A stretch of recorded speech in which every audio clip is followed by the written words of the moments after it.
میں یہ بات لیس بن موشان کی موجودگی میں سناؤں تو کیا اچھا نہ ہوگا؟ یوحاوا نے کہا۔ اس بات میں اس بزرگ کا عمل دخل زیادہ ہے۔ ہم اس بوڑھے جادوگر کو کہاں سے بلائیں؟ کعب بن اسد نے کہا۔ ہم تم پر اعتبار کرتے ہیں، وہ یہی ہے، بوڑھے یہودی نے کہا۔ ہم اسے ساتھ لائے ہیں، اور ہم اسے بھی ساتھ لائے ہیں جو محمد کو قتل کرے گا۔ اب ہم انتظار نہیں کر سکتے۔ ہم سب کو امید تھی کہ قریش، غطفان اور ان کے دوست قبائل اسلام کا نام و نشان مٹا دیں گے، مگر ہر میدان میں انہوں نے شکست کھائی۔ ہم نے انہیں مدینہ پر حملے کے لیے اکسایا تھا، وہ یہاں سے بھی بھاگ نکلے۔ خدا یہودا کی قسم، قاب، تم نے مسلمانوں پر عقب سے حملہ نہ کر کے بہت برا کیا ہے۔ میں اس کی وجہ بتا چکا ہوں، قاب بن اسد نے کہا۔ وجہ صحیح تھی یا غلط؟ معمر یہودی نے کہا۔ وقت ہاتھ سے نکل گیا ہے، اب ہم قریش کی فتح کا انتظار نہیں کر سکتے۔ اس نے یوحاوا سے کہا، لیس بن موشان کو بلاؤ، دوسرے کو ابھی باہر رکھو۔ یوحاوا کمرے سے نکل گئی، واپس آئی تو اس کے ساتھ لیس بن موشان تھا۔ وہ ایک بوڑھا یہودی تھا جس کی عمر 70 اور 80 برس کے درمیان تھی۔ اس کے سر اور داڑھی کے بال دودھ کی طرح سفید ہو چکے تھے، داڑھی بہت لمبی تھی۔ اس کے چہرے کا رنگ سرخ و سفید تھا۔ اس نے اونٹ کے رنگ کی قبا پہن رکھی تھی۔ اس کے ہاتھ میں لمبا عصا تھا جو اوپر سے سانپ کے پھن کی طرح تراشا ہوا تھا۔ لیس بن موشان کو یہودیوں میں جادوگر کے نام سے شہرت حاصل تھی۔ شعبدے بازی اور کالے علم میں وہ مہارت رکھتا تھا۔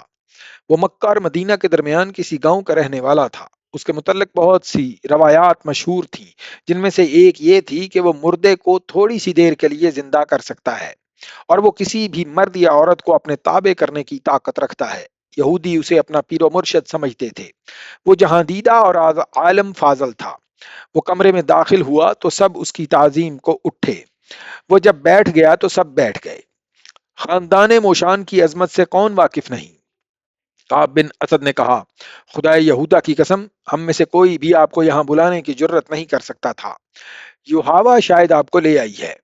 میں پیغمبر نہیں، کعب بن اسد، لیس بن موشان نے کہا۔ میں یہ خوبصورت الفاظ سننے کا عادی نہیں، اور تعظیم و احترام کا وقت بھی نہیں۔ کوئی نہ بلاتا تو بھی مجھے آنا تھا۔ تم لوگ اپنے فرائض کی ادائیگی میں بہت وقت ضائع کر چکے ہو۔ تم سے یہ لڑکی اچھی ہے جس نے وہ کام کر دیا ہے جو تمہیں کرنا چاہیے تھا۔ معزز موشان، کعب بن اسد نے کہا، ہم نے ابھی اس انتہائی اقدام کی سوچی نہیں تھی۔ اگر ہم محمد کے قتل جیسا خوفناک ارادہ کرتے ہاں اگر ہم محمد کے قتل جیسا خوفناک ارادہ کرتے بھی تو یوحاوا کو استعمال نہ کرتے۔ ہم اتنی خوبصورت اور ایسی جوان لڑکی کو استعمال نہیں کر سکتے۔ کیوں نہیں کر سکتے؟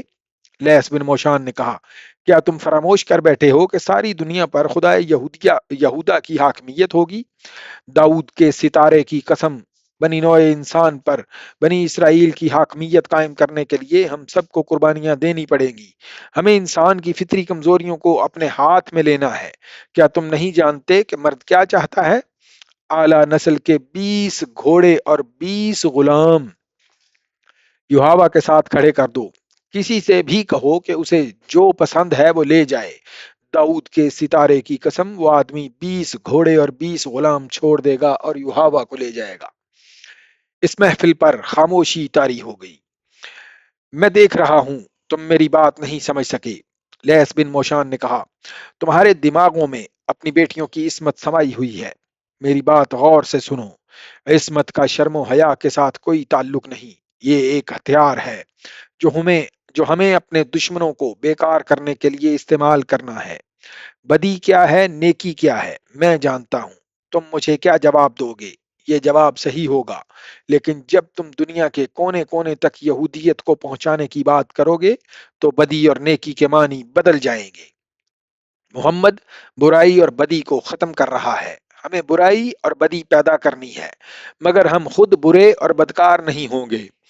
اگر تم روئے زمین پر پھیلی ہوئی نسل انسانی کو اپنی غلامی کے جہنم میں ڈالنا چاہتے ہو تو غیر یہودیوں کو جنت دکھاؤ، انہیں جنت کی حوریں دکھاؤ، انہیں میٹھی شراب پلاؤ۔